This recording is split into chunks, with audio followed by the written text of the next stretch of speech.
भ्रष्टाचार दीमक की तरह देश को खोखला कर रहा है। मुझे इसके खिलाफ लड़ाई लड़नी है, लड़ाई को तेज करना है।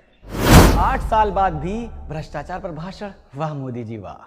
सबको पता है कि मोदी जी सत्ता में आए ही थे भ्रष्टाचार दूर करने के वादे के साथ।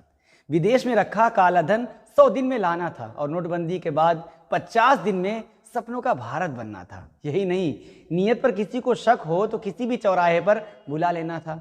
लोगों ने नहीं बुलाया, पर 8 साल आपने क्या किया, सवाल ये है।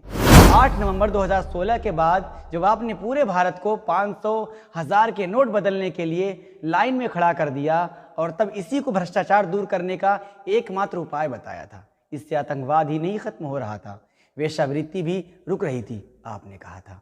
अब सवाल ये है कि आज 8 साल बाद भी अगर भ्रष्टाचार देश का सबसे बड़ा दुश्मन बना हुआ है तो आपने इसके लिए क्या किया?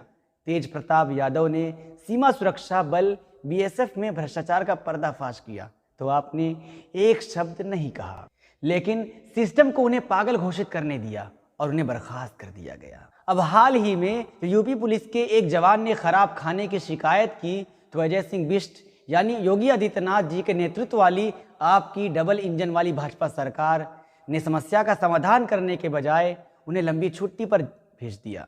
हद है। एक भाजपा कार्यकर्ता और सड़क ठेकेदार ने जब आरोप लगाया कि कर्नाटक में मुंबई सरकार के एक भाजपाई मंत्री 40% रिश्वत मांग रहा था और ठेकेदार ने बाद में सुसाइड कर ली, तो आपने इस मुद्दे पर चुप्पी साध ली। क्यों? जब आपकी अपनी मंत्री स्मृति ईरानी ने सिली सोल्स रेस्तरां के बारे में झूठ बोला और बाद में रिकॉर्ड सामने आया कि उनके पति ने उसी पते पर जीएसटी पंजीकरण कराया था और उसी परिसर से खाना और शराब बेच रहे थे, तो आप फ्लाइट मोड में चले गए। बताइए मोदी जी आखिर क्यों?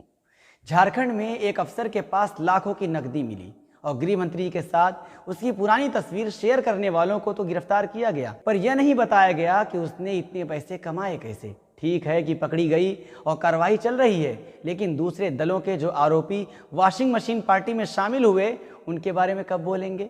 बताइए मोदी जी। बंगाल के मंत्री का जिक्र तो आपने कर दिया।